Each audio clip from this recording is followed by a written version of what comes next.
Bismillahirrahmanirrahim. Sallallahu ta'ala ala sayyidina Muhammadin wa sallama taslima.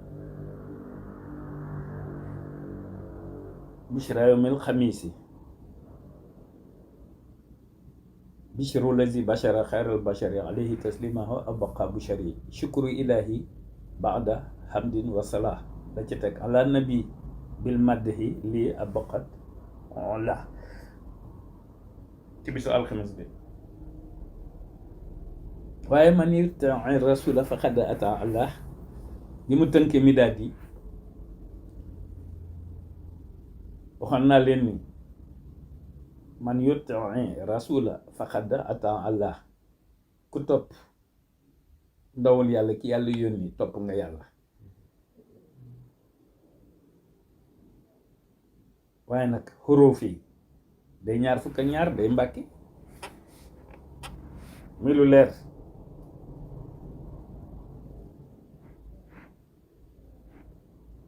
man yuti rasula faqad ata Allah ñaar fukki xaraf la ak ñaar mooy mbàkke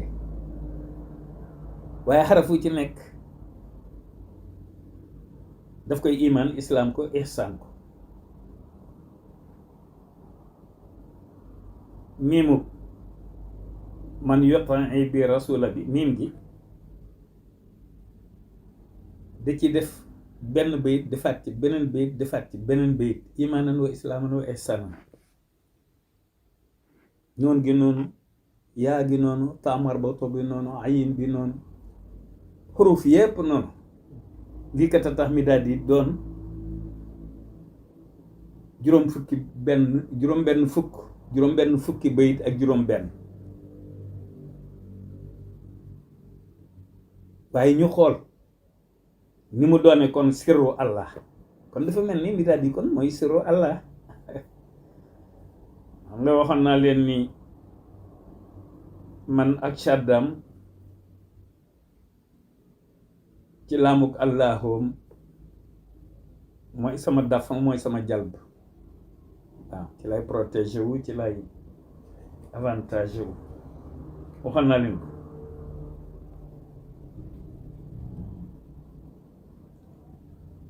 ni muy defee ñett bayit ci miim gi daal noonu la koy defee ci nuun gi defe ko ni ci yaa gi ak ci ta marbuta bi ak ci ayin bi ak ci alif gi ak ci lam gi ak ci raa gi ak ci siin gi ak ci waaw gi ak ci lamara gi ak ci faa gi ak ci xaaf gi ak ci deel gi ak ci alif bi ak ta marbuta bu mujj bi ak alif bi ak ayin bi ak alif bi ak ñaari lam yeeg seeni shadda ak ha marbuta bi ha saxir bi.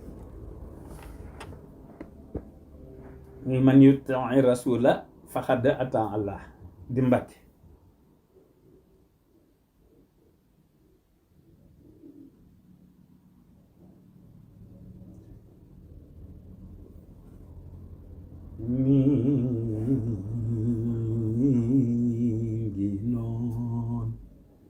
miim gi noonu nuun gi noonu yaa gi noonu ta marbuta bi noonu ayin bi noonu. noonu googu may wax mooy li mu def miim gi rek noonu la def noonu gi noonu la def yaa gi noonu la def ko xaraf yi ci des yëpp moo tax ma ne miim gi noonu nuun gi noonu yaa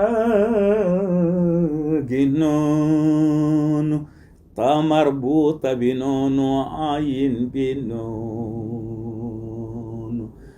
miim gi noonu nun gi noonu yaa gi noonu to marbuta bi noonu ayin gi noonu. Assalaamu alaa man ittaba'a